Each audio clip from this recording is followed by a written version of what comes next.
Hello my beautiful and lovely gamers, my name is Jonal. Today we're talking a look at Tracer playstyles, how to adapt, when to do certain things and so on.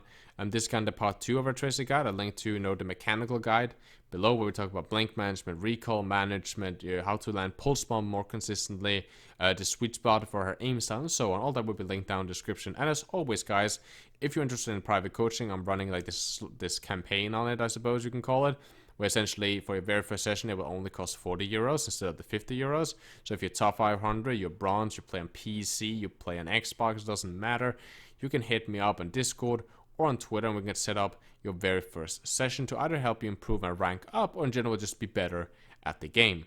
Now we're taking a look at Tracer today, and Tracer is the OG flanker, and that's really what we are going to talk a lot about today. We're going to talk about your actions in the backline, which is normally either a a flank to get a kill or a flank to force a movement action out of your opposing team. What is very important to understand is how much pressure you have in the backline of the opposing team, or in general, just not just in the backline, but when flanking the opposing team, the amount of pressure you have. So first, you logically have the pressure of a kill. You deny certain areas because the opposing team cannot stay there without risking getting kills, or they need to stay there with a lot of people to keep themselves safe, right? So you deny certain areas for that, right? On top of that, of course, every time you attack someone, they normally have to defend themselves, which removes pressure from your front line, which is really nice. And a lot of time that also drags a lot of other people. So, for example, you can attack the Zenyatta. All of a sudden, no Zenyatta, no marks. The mark will be on you, no healing for the front line, whatever. And that may turn the on as well. She will throw an nade after you. She will, start healing her Zenyatta. They will kind of tag team you. And again, as long as you can kind of go away, and if you're low, especially like diamond range, platinum range, gold range, right? They will start chasing you. And at that point, you can just run away. You can just walk away. And that's the whole thing of Tracer. We go for kills, for example. And when we do so, we go for kills. We irritate. We look for the weakest target. The one that's low, that we think that we have the best chance. Maybe he's low HP or doesn't have his abilities. He doesn't see us. We walk up to him, we shoot him, then we start using our blinks, which we have 3 of, or recall, right? Or even stuck him with a pulse bomb. We go for that weak target, right? Essentially giving everyone a fear that if you get weak, you die, right? That also accumulates to the front line, right? If I see the opposing Zarya, or if I see someone in general in the front line, like a Reaper, right? And I see that he went into my main group and he reformed around into a house where he's, as of now, out of LOS of his support players. I can just blink into that house, shoot him a little bit, and kill him, right? To get that easy kill. I can kill secure their backline or anyone that backs off, because when people get low, they walk away from the front line most of the time, right? Or they walk into house or in general out of the way of where the damage was taken from. And I can go there because I'm so fast, and especially with good positioning and understanding of the map, you can almost always be there and then attack someone that's really weak HP, a lot of time also low on abilities and so on, and get that free kill out of that. Now, I talked about a little bit about, the 2 actions that do. So as I said, we either go for kill, someone that's weak, someone that's alone. Getting a kill is a great opening for us. Very important to again understand, if you get low, if you think that you're going to lose this, or if there's multiple people that swarm you, you just walk away. They either chase you, and then they waste a lot of time from their front line, and also gives you an advantage because you can blink into health packs and get constantly healed, right? And kind of like kite them if you want to and hide away from them, and you're so much faster they can't chase you, right? So you can constantly be doing that, and okay, they chase you halfway back to their old spawn, then they turn and start to walk back to their main group, because then, this is a complete waste of time for them.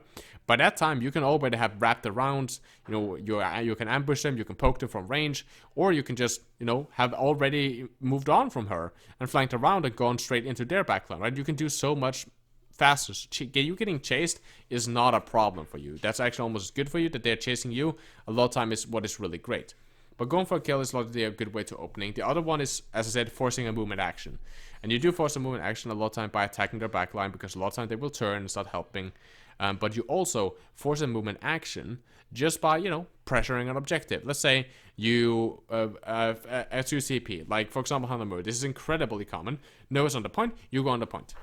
And now you're forcing a movement action. They either give you a tick, or they send people to get you. They can't send anyone. They send the Zenyatta alone, he dies, right? So they need to send either multiple people or certain counters to you. Some of these counters you, of course, can outplay, but a lot of times they will start, like, falling back and so on, which relieves space, right?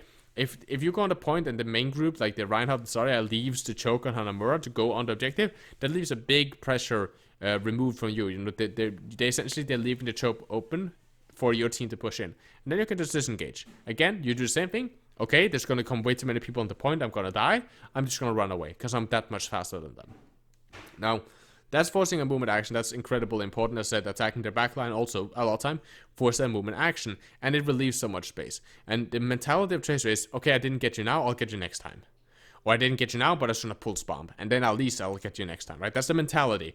I didn't get you now, okay, I'll wait until you're low. I didn't get you now, I'm waiting until you use your biotic grenade or your Zarya bubble or something like that. Now, there's different ways of actually setting up that flank.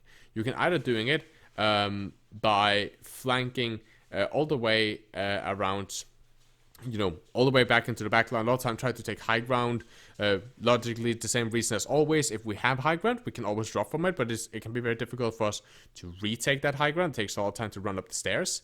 That's, you know, the first thing. So we flank around, we can attack the backline. That leaves us for openings, Widowmakers, whatever. Then we can do these short flanks, these pressure flanks. Essentially, we're blinking in, and we're not leaving our main group. We're not standing behind our Rhine shield. We are kind of on the side of our Rhine shield, and we can shoot their tanks, or we can shoot their main group, right? So we're holding more around our team and playing more around those guys, especially if there's not very easy flanking routes, or maybe, you know, their backline is filled with Brigitte and Kreese and so on, and you don't really want to flank that.